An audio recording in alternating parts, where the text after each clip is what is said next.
And the future of free speech in Europe isn't focused at the European Parliament.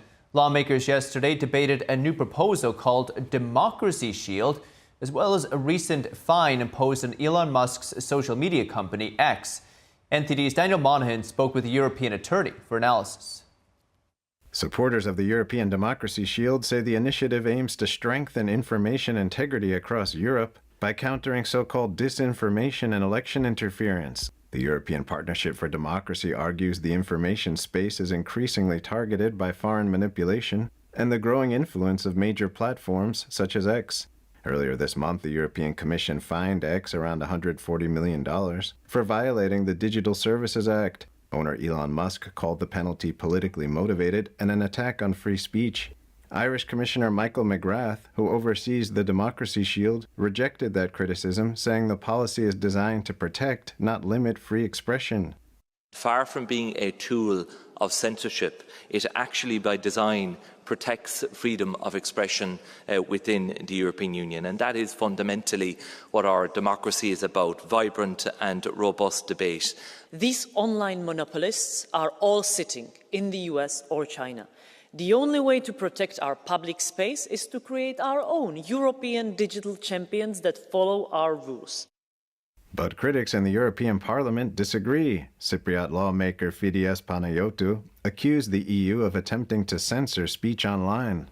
Our president wants to give more power to fact-checkers to moderate social media, who are nothing else than people with their own biases.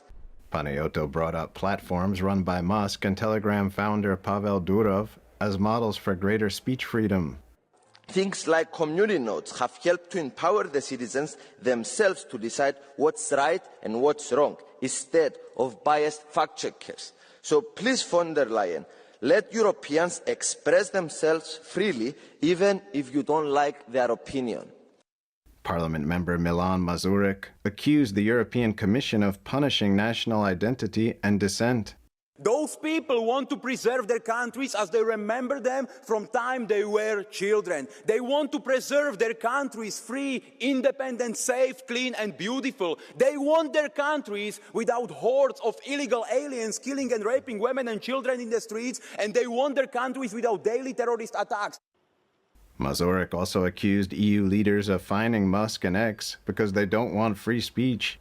Other lawmakers echoed similar concerns. Donald Trump and J.D. Vance say EU is no longer a democracy. Looking at this case, I'm afraid they are right. Democracy is not endangered by too much debate, but by censorship. The European Commission must not become an inquisition policing thoughts. Adina Portaro, senior counsel for Alliance Defending Freedom International, says international human rights law requires any limits on free speech to be precise, necessary, and foreseeable. Now, disinformation and information manipulation are clearly not definable concepts. And that means in practice that whoever has the power to define such concepts has the power to define whether you are a law-abiding citizen or a law-breaching citizen. Portaro warns that EU-backed fact-checking networks will be able to say what qualifies as acceptable truth, undermining open debate. Once such fact-checkers are financially dependent on European Commission or the establishment, they will naturally promulgate, they will propose, they will advance the policies of the person or the institution that is funding them. She says fact-checking regimes have already shown a pattern of error and selective enforcement. We have repeatedly seen opinions labeled as misinformation or disinformation that later turn out to be medical truth or even very factual statements. Portaro says deplatforming and reputational damage are swift, while redress and getting your accounts back is slow. One stated goal of the Democracy Shield is to prevent foreign election interference. But Portaro says the criteria used to identify such interference are often murky, allowing authorities to reframe domestic dissent as foreign influence. She also warns of governments repurposing security frameworks to suit their agenda, pointing to a special committee established in the European Parliament to investigate foreign interference by China and Russia. But shortly after the creation of this special committee, the committee began having hearings on so-called anti-gender movements, publicly targeting NGOs that advocate for pro-life policies or for pro-family policies, and calling for their exclusion from civic life.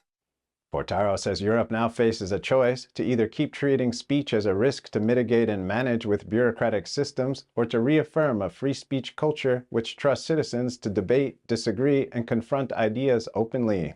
Daniel Monahan, NTD News.